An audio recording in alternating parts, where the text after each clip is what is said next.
श्रीमद् भगवद गीता के पास आपके हर प्रश्न का उत्तर है। चाहे आपकी कोई भी परेशानी हो, कोई भी इच्छा हो, श्रीमद् भगवद गीता आपके हर प्रश्न का उत्तर देती है, आपकी हर समस्या का हल देती है। चाहे परेशानी आपके मन की हो, आपके धन की हो, या आपके शरीर की हो, या आपके रिश्तों की हो, आपको अपनी हर समस्या का उत्तर श्रीमद् भागवत गीता में जरूर मिलेगा। आज हम उसी श्रीमद् भगवद गीता के ऐसे 11 अनमोल उपदेश बताएंगे जो आपकी पूरी जिंदगी बदल देंगे। बस आप इन बातों को वीडियो के अंत तक ध्यान से सुनिए। जो भी व्यक्ति इस वीडियो को अंत तक सुनेगा, उसे अपनी जिंदगी, उसे अपनी हर परेशानी का हल अवश्य मिलेगा। उसे अपनी जिंदगी में जो कुछ भी चाहिए वो उसे जरूर मिलेगा। श्रीमद् भगवद गीता का सबसे पहला उपदेश यही है कि कोई अगर आपका अपना है या कोई आपसे बड़ा है तो उसका अपने प्रति गलत व्यवहार कभी भी सहन नहीं करना चाहिए। ये गीता का उपदेश हमारी जिंदगी से भी जुड़ा है। हम भी अपने मन की ज्यादातर तकलीफों को ये सोचकर जिंदगी भर सहते रहते हैं कि ये तो मेरा अपना है, मेरा बड़ा है, इसको हम कैसे कुछ कह सकते हैं। हम अगर नहीं सहेंगे, कुछ कह देंगे तो हमारे तो रिश्ते ही खराब हो जाएंगे, हमारे रिश्ते ही समाप्त हो जाएंगे। पर सोचने की बात यह है कि उस व्यक्ति को आप अपना कैसे मान सकते हैं जो आपकी तकलीफों की वजह हो। अपना तो वो होता है जो हमारी तकलीफों को दूर कर दे। तो गीता का ये उपदेश है, किसी को भी अपना फायदा मत उठाने दो, किसी को भी खुद पर जुल्म ना करने दो, क्योंकि आप जितना सहेंगे लोग आपको उतना सहने के लिए और मजबूर करेंगे। गीता का पहला अध्याय जिसका नाम अर्जुन विषाद योग और दूसरा अध्याय जिसका नाम सांख्य योग है, उसके आरंभ में अर्जुन ने श्री कृष्ण के आगे अपना दुख प्रकट किया है कि हे केशव, मैं कौरवों से कैसे युद्ध कर सकता हूँ। ये सब तो मेरे अपने ही हैं। मैं कैसे भीष्म पितामह और गुरु द्रोणाचार्य से युद्ध करूंगा, क्योंकि वो दोनों मेरे पूजनीय हैं। इसलिए इन गुरुजनों को मारने से तो अच्छा है मैं भिक्षा के अन्न को खाकर अपने जीवन का गुजारा करूं। और जिन कौरवों से मैं युद्ध करने जा रहा हूं, वो सब धृतराष्ट्र के पुत्र मेरे भाई हैं, मेरे अपने ही हैं। इन सबको मारने से अच्छा है कि मैं सन्यासी बन जाऊं। तो श्री कृष्ण ने अर्जुन से कहा कि यहाँ कौन अपना है और कौन पराया है। जो अधर्म करता है उसके साथ युद्ध करना तुझे मोक्ष और मुक्ति देगा। तू अपने इस मन के मोह को त्याग दे, नहीं तो सारा जग तेरी निंदा ही करेगा, तुझे डरपोक कहेगा। बात अपने पराये की नहीं है, बात धर्म और अधर्म की है, बात सही और गलत की है। अगर तो गलत को सहेगा, उसका अंत नहीं करेगा, तो गलत करने वाले को और बल मिलेगा, वो और भी गलत करेगा। इसीलिए मन के मोह को त्याग करके तू युद्ध कर। महाभारत की एक और कहानी भी है।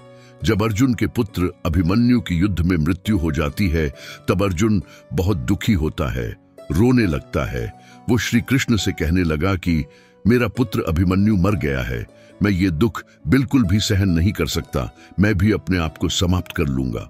फिर भगवान कृष्ण उसे आत्माओं के लोक में लेके गए, जहां अभिमन्यु आनंद से बैठा हुआ था। क्योंकि उसने क्षत्रिय उचित व्यवहार किया, इसलिए उसे उत्तम पद की प्राप्ति हुई। जब अर्जुन रोते रोते अभिमन्यु के पास पहुंचा, अपने पुत्र को देखकर अर्जुन बहुत खुश हुआ। उसे गले से लगाकर कहने लगा, हे पुत्र, तेरे बिना तो मैं जी ही नहीं सकता हूं। मैंने तो अपने जीवन की आशा का ही त्याग कर दिया है। अभिमन्यु कहने लगा, आप कौन हो? अर्जुन बोला, मैं तेरा पिता हूं, तू मेरा पुत्र है। अभिमन्यु कहने लगा, कौन पिता, कौन पुत्र? मेरे हजारों जन्म हुए हैं, किसी जन्म में आप मेरे पिता बनते हैं और किसी जन्म में मैं आपका पिता बनता हूं। आत्मा का ना कोई माता होता है ना कोई पिता होता है। जब अर्जुन ने देखा मेरा पुत्र मुझे पहचान भी नहीं रहा, तो उसका सारा मोह ही खत्म हो गया। इसीलिए गीता के इस उपदेश को ठीक से समझ लो। यहाँ कोई अपना पराया नहीं है। जो बूढ़े वक्त में तकलीफ के समय में हमारा साथ दे, सिर्फ वो ही हमारा अपना है, बाकी सब पराये हैं। गीता का दूसरा उपदेश ये है कि जो चला गया है कभी उसका दुख मत करो, और जो आने वाला है कभी भी उसकी चिंता मत करो। जब महाभारत का युद्ध चल रहा था, तब अर्जुन ने श्री कृष्ण से कहा कि यदि ये युद्ध हुआ तो करोड़ों लोग मारे जाएंगे। जो सैनिक और योद्धा इस युद्ध में मारे जाएंगे, उनकी स्त्रियों का क्या होगा, समाज कैसे आगे बढ़ेगा, और भी बहुत सी बातें अर्जुन ने विस्तार से कही। तो भगवान श्री कृष्ण ने कहा, हे अर्जुन, तू बड़े बड़े ज्ञानियों जैसे बात करता है, लेकिन जो सच में ज्ञानी होता है वो जो लोग मर चुके हैं, जा चुके हैं या एक दिन जाने वाले हैं, उनकी चिंता नहीं करता है, उनका दुख नहीं करता है। तेरे हाथ में कुछ नहीं है, तू चाहकर भी कुछ रोक नहीं सकता। जीवन और मरण ये तो प्रकृति की नियति है। इसलिए जो ज्ञानी होता है वो किसी के भी मरने पर रोता नहीं है। ज्ञानी जन ना तो बीते कल का शोक करते हैं और ना तो आने वाले कल की चिंता करते हैं। इसलिए जो होने वाला होता है वो होकर ही रहता है और जो नहीं होने वाला है वो कभी नहीं होगा। ऐसा निश्चय जिसे समझ में आ जाता है, जिसकी बुद्धि में आ जाता है, उसे कभी कोई चिंता नहीं सताती, कोई दुख नहीं सताता। हमारे सारे दुखों का कारण ही यही है। या तो हम जो वक्त गुजर गया है उसे सोच सोच कर परेशान होते रहते हैं, या फिर भविष्य की चिंता कर कर के खुद को बीमार कर देते हैं, नष्ट कर देते हैं। गीता का ज्ञान हमें यही समझ आता है कि ना तो हम बीता हुआ कल बदल सकते हैं और ना ही आने वाले कल पर कंट्रोल पा सकते हैं। हमारे हाथ में सिर्फ वर्तमान है, आज का ही पल है। हमारा 98% तनाव, चिंताएं भूतकाल और भविष्यकाल के बारे में सोचते रहने से होता है। हम हमेशा उसी में ही जीते रहते हैं, मगर वर्तमान में कभी नहीं जीते, इस पल को कभी नहीं जीते। जब आप वर्तमान का पूरा आनंद लेना सीख जाओगे, तभी आपकी जिंदगी से तनाव कम होगा, चिंताएं खत्म होगी। वर्तमान में जीना एक बहुत बड़ी उपलब्धि है। हमारे हाथ में भी आज का ही पल है। जो भी करना है आज ही करना है। कभी भी ये सोचकर समय को नष्ट नहीं करना चाहिए कि अभी मेरे पास बहुत समय बचा है। एक गुरुजी ने अपने एक शिष्य को एक पारस का पत्थर दिया। उनका वो शिष्य बहुत आलसी था, हर काम को कल पर टाल देता था। तो गुरुजी ने उससे कहा कि मैं तुम्हें ये पारस पत्थर दे रहा हूं। इस पारस पत्थर से जब तू लोहे को स्पर्श कराएगा तो वो लोहा स्वर्ण बन जाएगा, सोना बन जाएगा। और ये पारस पत्थर मैं तुझे 1 महीने के लिए दे रहा हूं। जब 1 महीना समाप्त हो जाएगा तब मैं ये पत्थर तुझसे वापस ले लूंगा। तब तक तू इस पत्थर को अपने पास ही रख। गुरुजी का वो शिष्य बाजार में लोहा खरीदने गया। जब बाहर में वो पहुंचा तो उसे लोहे का वो रेट बहुत ज्यादा लगा। उसने कहा, थोड़े दिन रुक कर ले लूंगा, जब लोहे का रेट कम हो जाएगा। पर उसकी बुद्धि में ये बिल्कुल नहीं आया कि इस लोहे को मैं सोना बनाकर बहुत अधिक धन बना सकता हूं। लेकिन उसके मन की सुस्ती, उसके मन का आलस्य, उसकी वजह से उस दिन उस काम को कल पर टाल दिया। ऐसा ही करते करते पूरा महीना समाप्त हो गया। फिर गुरुजी उस शिष्य के पास आ पहुंचे कि बताओ तुमने कितना सोना बनाया। शिष्य बोला कि मैंने तो अभी सोना बनाना भी शुरू नहीं किया है। गुरुजी ने कहा, मुझे मेरा वो पारस पत्थर वापस चाहिए। शिष्य ने कहा कि नहीं, मुझे थोड़ा वक्त दीजिए, मैं थोड़ा सोना बनाना चाहता हूं। गुरुजी ने कहा कि ये पारस पत्थर पूरा 1 महीना तेरे पास था, पर तू कुछ नहीं कर पाया। अब समय समाप्त हो चुका है। ऐसे ही ये हमारा जीवन है, जिंदगी है, और ये समय ही पारस पत्थर है। हम समय के एक एक पल से अपने जीवन को सोना बना सकते हैं, लेकिन हमें ये लगता है कि हमारे पास बहुत समय बचा है। एक दिन जिंदगी को जी लेंगे, एक दिन जिंदगी में खुश हो जाएंगे, लेकिन वो दिन कभी नहीं आता और हम जिंदगी भर भागते रहते हैं, चिंता करते रहते हैं, दुखी होते रहते हैं, लेकिन जिंदगी को जीना, खुश रहना हम भूल जाते हैं। इसलिए गीता का ज्ञान हमें यह सिखाता है कि आप आज में जीना सीखो, इस पल में जीना सीखो। गीता का तीसरा उपदेश यह है कि मौत से डरना बिल्कुल व्यर्थ है। श्री कृष्ण ने गीता में कहा है कि यह संसार मृत्यु लोक है, जिसका भी जन्म हुआ है वो एक दिन जरूर मर जाएगा। जिसका आरंभ हुआ है उसका अंत अवश्य होगा। हम इसे रोक नहीं सकते। जैसे हम रोज कपड़े बदलते हैं, वैसे ही हमारी आत्मा नया शरीर धारण करती है। मृत्यु सिर्फ इस जीवन का नया आरंभ है, इस जीवन का अंत नहीं है। आत्मा कभी नहीं मर सकती और ना ही इसे कोई मार सकता है, लेकिन मौत का डर सबसे ज्यादा मनुष्य को लगा रहता है। मौत का दुख भी इंसान को सबसे ज्यादा होता है। एक पेड़ में 2 पक्षियों का जोड़ा रहता था। दोनों को एक दूसरे से बहुत प्रेम था। उन्होंने साथ जीने मरने की कस्में खाई थी। एक दिन वहां एक शिकारी आया, उसने तीर मारकर वहां पेड़ पर बैठे मादा पक्षी को मार दिया। तो वो अकेला नर पक्षी रोने लगा कि मैं तुम्हारे बिना कैसे जी पाऊंगा, तुम्हारी जगह मेरी मृत्यु आ जाती, मेरा जीवन तुम्हें मिल जाता। वो रो रो कर बहुत विलाप करने लगा। इतने में ही उस शिकारी ने दूसरा तीर चलाया और उस नर पक्षी को भी मार दिया। वास्तविकता में ये कहानी हमारी ही है। हम भी रोते रहते हैं जब कोई मरता है तो, लेकिन हमें ये नहीं पता कि एक ना एक दिन हमारी भी जीवन समाप्त हो जाएगा। हम भी उसी मृत्यु के पेड़ पर ही बैठे हैं, लेकिन शरीर का मिटना हमारा अंत नहीं है। श्री कृष्ण ने अर्जुन से कहा कि हे अर्जुन, तेरे और मेरे अनंत जन्म हुए हैं, तुझे कुछ भी याद नहीं है, लेकिन मुझे सब याद है। जो इंसान इस सत्य को समझ ले कि मैं यहाँ इस संसार में कुछ समय के लिए आया हूँ, उसकी जिंदगी के सारे झगड़े, सारे दुख, सारी चिंताएं ही समाप्त हो जाती है। जब इस संसार से जाना ही है तो दुख किस बात का। पहले के जमाने में साधु महात्मा लोग पैदल यात्रा करते थे।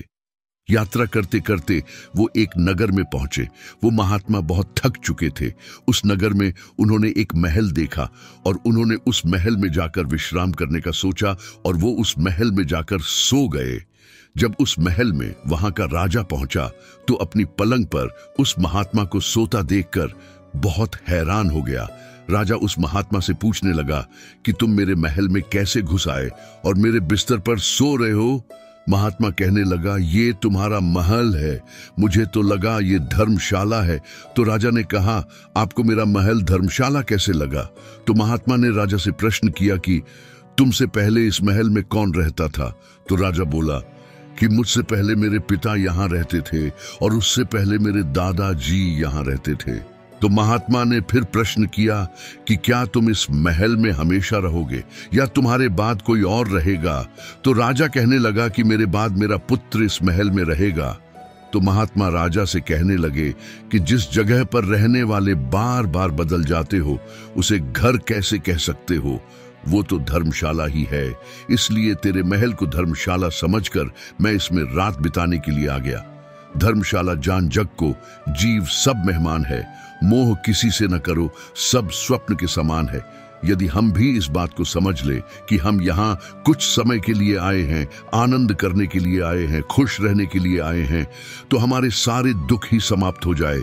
जब हम अपना मोह यहाँ जमा लेते हैं, अपना दावा यहाँ जमा लेते हैं कि ये मेरा है, इसे मैं छोड़ नहीं सकता, इसके बिना मैं जी नहीं सकता, तो हमारा जीवन दुखों से भर जाता है। इसलिए जीवन में मृत्यु का भय त्याग करके जीवन का प्रतिपल आनंद लेना चाहिए। गीता का चौथा उपदेश, मन और विचारों को कंट्रोल किए बिना जीवन में कभी शांति और सुकून मिलने वाला ही नहीं। अर्जुन ने श्री कृष्ण से कहा कि मेरा मन सही गलत सब कुछ जानता है, फिर भी मेरे विचार और मेरा मन मुझसे कंट्रोल नहीं होता। मैं जो करना चाहता हूं वो कर नहीं पाता हूं, और जो नहीं करना चाहता हूं वो मेरा मन मुझसे जबरदस्ती करवाता है। इसलिए मैं बेचैन हो गया हूं, मुझे शांति प्राप्त नहीं हो रही है। तो श्री कृष्ण ने अर्जुन से कहा, उसके लिए तुझे अपने मन और विचारों से डिटैच होकर अपने मन और विचारों को सही दिशा में ले जाने की प्रैक्टिस करनी होगी, अभ्यास करना होगा। और ये एक दिन का काम नहीं है। जब तक तू अपने मन और विचारों की गुलामी का त्याग नहीं करता, तब तक तुझे जीवन में कभी शांति नहीं मिलेगी। एक राजा था, वह बहुत बेचैन और परेशान रहता था। एक दिन वह अपने गुरुजी के पास गया और उनसे कहने लगा कि मेरा मन बहुत बेचैन है, मैं बहुत परेशान हूं, मैंने पूरे संसार को जीत लिया है, सब कुछ है मेरे पास, पर मैं खुश नहीं हूं, मेरे मन में सुकून नहीं है, शांति नहीं है। तो गुरुजी ने राजा से कहा कि तुम्हारे नगर में अगर कोई ऐसा व्यक्ति है जिसने सुकून को प्राप्त कर लिया है, शांति को प्राप्त कर लिया है, तुम उसका एक बार कुर्ता पहन लो तो तुम्हारे जीवन में भी शांति आ जाएगी। राजा बहुत प्रसन्न हो गया कि ये तो बहुत आसान काम है। वो अपने राजमहल में आया और राजसभा में वो सबसे कहने लगा कि आप लोगों में से जो भी शांत हो चुका हो, जिसे सुकून मिल गया हो, वो अपना कुर्ता मुझे दे दे, बदले में जितना भी धन मांगेगा मैं उसे दे दूंगा। सब लोग एक दूसरे का मुंह देखने लगे। पैसों का लालच आया, लेकिन सबको एक दूसरे की सच्चाई पता थी, क्योंकि किसी की भी जिंदगी में शांति और सुकून नहीं था। सब अपना सर झुकाकर वहां पर खड़े हो गए। फिर उस राजा ने पूरे नगर में ढिंढोरा पिटवा दिया कि जिसे भी शांति प्राप्त हो चुकी हो, सुकून प्राप्त हो चुका हो, वो मेरे पास आकर अपना कुर्ता दे दे। वो जीतने कहेगा, उसे उतना ही धन दिया जाएगा। लेकिन एक भी व्यक्ति ऐसा नहीं मिला जिसे शांति प्राप्त ही चूकी हो। वास्तविकता में जब कोई मरता है तो हम कहते हैं कि वो फलाना व्यक्ति आज शांत हो गया। कभी किसी जिंदा इंसान के लिए नहीं सुना कि एक जिंदा जागता इंसान शांत हो गया है। राजा के सैनिक पूरे शहर में ढूंढते रहे, फिर उन्हें एक पेड़ के नीचे एक महात्मा तपस्या करता दिखा, जिसके चेहरे पर शांति थी, सुकून था।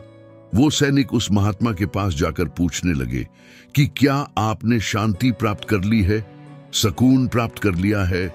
महात्मा ने कहा कि मैं पूरी तरह से शांत हूं। तो राजा के सैनिक उसे राजा के पास ले आए। राजा ने उस महात्मा से प्रश्न किया कि क्या आपको शांति और सुकून प्राप्त हो चुके हैं? वो महात्मा कहने लगे, महाराज, मैं पूरी तरह से शांत हूं, मुझे कोई चिंता नहीं, मुझे किसी चीज का लालच नहीं, मुझे कोई इच्छा नहीं है। तो राजा भी बहुत प्रसन्न हो गया कि आखिर वो व्यक्ति मिल ही गया जिसे शांति की प्राप्ति हो चुकी है, जिसे सुकून प्राप्त हो चुका है। तो राजा उस महात्मा से कहने लगे कि हे महात्मा, आप कृपया करके अपना कुर्ता मुझे दे दीजिए, बदले में आप जो मांगेंगे मैं आपको दे दूंगा। वो महात्मा कहने लगे कि महाराज, सुकून और शांति तो मुझे मिल चुके हैं, लेकिन क्या करूं, मेरे पास कुर्ता ही नहीं है पहनने के लिए जो मैं आपको दे सकूं। जब राजा ने उस महात्मा की ये बात सुनी कि इस महात्मा के पास कुर्ता भी नहीं है पहनने के लिए, उसके बाद भी ये महात्मा एकदम शांत थे। इसके जीवन में सुकून है। मैं सारी जिंदगी धन को जोड़ने में लगा रहा, दुनिया जीतने में लगा रहा, लेकिन मुझे शांति नहीं मिली, सुकून नहीं मिला, क्योंकि शांति और सुकून बाहर की चीज नहीं है, अपने भीतर की चीज है। इसलिए जब तक कोई व्यक्ति अपने मन और विचारों को कंट्रोल नहीं करता, तब तक उसके जीवन में सुकून और शांति नहीं आती। और गीता का उपदेश हमें यही सिखाता है कि जीवन में शांति चाहिए तो मन को शांत करना सीखो। गीता का 5वां उपदेश यह है कि वासना, क्रोध, लालच सर्वनाश का कारण है, नरक का द्वार है। जिस भी मनुष्य में ये 3 अवगुण होते हैं, वो हमेशा दूसरों को दुख पहुंचाकर अपने ही सुख और स्वार्थ की पूर्ति करता रहता है। किसी भी चीज की हद से ज्यादा वासना करना और क्रोधी स्वभाव होना और मन में लालच होना उसके मन के सुख को समाप्त कर देते हैं, उसके सारे रिश्तों में जहर भर देते हैं। इन्हें नरक का द्वार इसलिए कहा गया है क्योंकि जिस इंसान में अत्यधिक क्रोध है, लालच है, वासना है, उसका पूरा जीवन जहर से भर जाता है। उसको मरने के बाद नहीं, जीते जी यहीं पर नरक का दर्शन होता है। गीता का 6ठा उपदेश ये है कि सब भगवान एक ही हैं, कोई छोटा बड़ा नहीं है। सब एक पर ब्रह्मा परमात्मा के अलग अलग रूप और नाम है। श्री कृष्ण ने गीता की 10वें अध्याय विभूति योग में बताया है कि जितने भी जगत के देवी देवता है वे सब मेरी ही विभूति है। मैं ही शिव हूँ, मैं ही इंद्र हूँ, मैं ही यक्ष राजकुबेर भी हूँ, मैं ही अग्निदेव हूँ, देवताओं के गुरु बृहस्पति भी मैं ही हूँ, समुद्र भी मैं ही हूँ, अक्षरों में ओम भी मैं ही हूं, काल का महाकाल भी मैं ही हूं, सारे जगत का नाश, उत्पत्ति और पालन करने वाला भी मैं ही हूं। श्री कृष्ण ने अर्जुन से कहा कि मेरी विभूतियों का कोई अंत नहीं है, इसलिए सब भगवान, सब नाम, सब देवता मेरे ही रूप हैं। इसलिए तू किसी भी देव या ईश्वर में कभी भेद बुद्धि मत करना, कभी किसी को छोटा बड़ा मत समझना। और गीता का उपदेश हमें यह समझाता है कि कभी भी दूसरे के इष्ट को छोटा नहीं समझना चाहिए या इस बात पर झगड़े फसाद नहीं करने चाहिए कि कौन बड़ा है कौन छोटा है। गीता का 7वां उपदेश ये है, सूखे की इच्छा ही आखिर में हमारे दुखों का कारण बनती है। श्री कृष्ण ने अर्जुन से कहा कि मनुष्य जितना सुखों की लालसा और इच्छा करता है, उतना ही उसकी इंद्रियां सुख भोग में आसक्त हो जाती है, उतना ही इंसान का मन संसार का सुख और आकर्षण का गुलाम बन जाता है। और जितना वह सुख के पीछे भागेगा, उतना ही उसे दुख के अनुभव से भी गुजरना पड़ेगा, क्योंकि ये संसार का नियम ही है। जी चीजें शुरू में मन को बहुत आकर्षित करती हैं, बाद में बहुत दुख देती है, और जी चीजें शुरू में मुश्किल लगती हैं, कठिन लगती है, बाद में हमें बहुत काम आती है। गीता का 8वां अध्याय ये है कि जो भी मनुष्य दुनिया के सारे सहारे छोड़कर सिर्फ भगवान को ही अपना सहारा मान लेता है, उसकी हर जरूरत वो ईश्वर पूरी करता है, उसकी हर प्रकार से रक्षा वो परमात्मा ही करता है। श्री कृष्ण कहते हैं, जो भी व्यक्ति मुझे ही अपना मानता है उसका योग से मैं वहन करता हूं। अर्थात जो चीज नहीं मिली है उसकी प्राप्ति करवाना उसका नाम योग है, और जी चीज मिली हुई है उसकी रक्षा करना उसका नाम सेम है। तो श्री कृष्ण कहते हैं, जो मुझ पे डिपेंड हो जाते हैं उनको जो चाहिए वो मैं देता हूं, और उनकी हर प्रकार से मैं रक्षा भी करता हूं। गीता का 9वां उपदेश ये है कि इस संसार में हमारा कुछ भी नहीं है। गीता सार में आपने कई बार सुना होगा कि तुम्हारा क्या गया, जो तुम रोते हो तुम क्या लाए थे, जो तुमने खो दिया तुमने क्या पैदा किया, जो नष्ट हो गया तुमने जो लिया यहीं से लिया, जो कुछ भी दिया यहीं पर दिया। जो आज तुम्हारा है कल किसी और का होगा, क्योंकि परिवर्तन संसार का नियम है। कल तक जिसके बिना आप जी नहीं सकते थे, आज उससे कोई रिश्ता ही नहीं है, बातचीत तक नहीं है। कहाँ गए वो जीवन भर के सारे रिश्ते, वो सारे मित्र जो साथ जीने मरने की बातें करते थे, आज पता भी नहीं कि वो लोग कहाँ चले गए। ये संसार परिवर्तनशील है, सब लोग यहाँ पर बदल जाते हैं, हर रिश्ता बदल जाता है, और तो और ये हमारा शरीर भी हर दिन बदल रहा है। बचपन से जवानी, जवानी से बूढ़ापा, और एक दिन ये शरीर हमारा साथ छोड़ देता है, तो किसके लिए रोना और किसकी चिंता करना। हम सारी जिंदगी चीजों को, रिश्तों को, जिंदगी को बनाने में, सजाने में, संवारने में लगे रहते हैं, लेकिन एक दिन सब कुछ बिखर जाता है। सारी जिंदगी जिस संपत्ति, जिन रिश्तों के लिए हम लड़ते रहते हैं, एक दिन सब कुछ छोड़कर हमें इस दुनिया से जाना पड़ता है। गीता का 10वां उपदेश हमें यह सिखाता है कि किसी से भी हद से ज्यादा मोह कभी मत करना। श्री कृष्ण ने गीता का पूरा ज्ञान ही अर्जुन के मोह को नष्ट करने के लिए कहा है। ये मोह ही है जो इंसान को सबसे ज्यादा रुलाता है। मोह इतना बलवान है कि शेर जैसे इंसान को भी गीदड़ बना देता है। जो अर्जुन युद्ध में देवताओं से भी जीत गया, पर अपने रिश्तेदारों को युद्ध में देखकर उसका हाथ कांपने लगा। वो बोला, हे केशव, मेरे हाथ में धनुष पकड़ने की ताकत भी नहीं बची है, मेरे हाथ कांप रहे हैं, मैं युद्ध नहीं कर पाऊंगा। ये मोह इतना पेनफुल होता है जिसकी पीड़ा न सहन कर पाने के कारण कई लोग अपनी जिंदगी खत्म कर देते हैं, आत्महत्या तक कर देते हैं कि उस व्यक्ति के बिना हम जी नहीं पाएंगे। जीवन में किसी से भी हद से भी ज्यादा मोह करोगे तो जीवन भर पीड़ा का ही सामना करना पड़ेगा। जो व्यक्ति अपने मोह से बाहर नहीं आता, उसका सब कुछ उससे छिन जाता है, उसकी सारी खुशी खत्म हो जाती है। इसलिए गीता का ज्ञान बार बार यही सिखाता है कि अपने मन के मोह को त्याग करके आप बलवान बनो, बुद्धिमान बनो, सत्य के दर्शन करो। ये वास्तविकता क्या है? क्योंकि हमारा मोह हमें हमेशा झूठ ही दिखाता है, झूठ में ही विश्वास दिलाता है और दिल में झूठी उम्मीदें जगाता है, और ये ही हमारे दुखों का सबसे बड़ा कारण है। हम ही मोह कर बैठते हैं, हम ही लोगों से उम्मीदें लगा बैठते हैं, पर वास्तविकता बिल्कुल अलग होती है। लोग वैसे नहीं होते जैसे हम मान लेते हैं, जैसा हम समझ लेते हैं। क्योंकि मोह के कारण हमें सच्चाई नहीं दिख पाती, लोगों का असली चेहरा नहीं दिख पाता। इसलिए गीता का उपदेश हमें यह सिखाता है कि जीवन में यदि आनंद और प्रसन्नता से रहना है तो किसी में भी हद से ज्यादा मोह कभी मत करना। गीता का 11वां उपदेश ये है कि इस दुनिया में अगर आए हो तो दुख तो मिलेगा ही मिलेगा। दुख से कभी घबराना मत, दुख से कभी डरना मत। श्री कृष्ण ने गीता में कहा है कि ये संसार दुखों का घर है। जिसे औषधालय में औषधि मिलती है, पुस्तकालय में पुस्तक मिलती है, चिकित्सालय में चिकित्सा होती है, वैसे इस संसार को भी श्री कृष्ण ने एक नाम दिया है, दुखालय, जहां पर दुख मिलता हो। दुख तो यहाँ हर किसी के जीवन में आता ही है, लेकिन अगर दुख आया है तो सुख भी आएगा।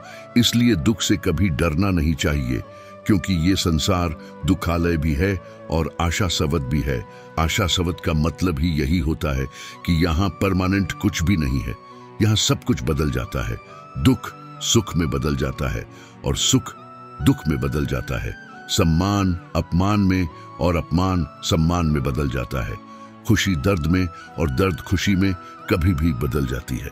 जीत हार में और हार जीत में यहाँ कभी भी कुछ भी बदल सकता है। कुछ भी परमानेंट नहीं है। ना ही हम परमानेंट है, ना ही हमसे जुड़ी कोई चीज यहाँ पर परमानेंट है, क्योंकि ये संसार आशाश्वत है, शाश्वत नहीं है, क्योंकि यहाँ सब कुछ बदलने वाला है। यहाँ कुछ भी परमानेंट नहीं रहेगा। आपका दुख में परमानेंट नहीं रहेगा, इसलिए दुख से कभी भी डरना नहीं चाहिए। गीता का ये उपदेश हजारों साल पुराना है, लेकिन आज भी नए से नया है। पूरे विश्व में गीता को सबसे अधिक पढ़ा गया है और सबसे कम समझा गया है। श्रीमद् भगवद गीता के ये उपदेश यदि कोई व्यक्ति ठीक से समझ ले और उसे अपनी जिंदगी में उतार ले, तो ये पक्की बात है कि वो अपनी जिंदगी में जो चाहे वो हासिल कर सकता है। अपने जीवन की हर समस्या से वो एक पल में बाहर आ सकता है। श्रीमद् भगवद गीता के इस दिव्य उपदेश को हमें बार बार सुनना चाहिए, हर रोज सुनना चाहिए। जब भी जीवन में कोई चिंता या परेशानी आए तो एक बार इस उपदेश को जरूर सुन लेना और मन में ये विश्वास रखना कि गीता का ये उपदेश आपके जीवन की हर परेशानी में आपको राह अवश्य दिखाएगा।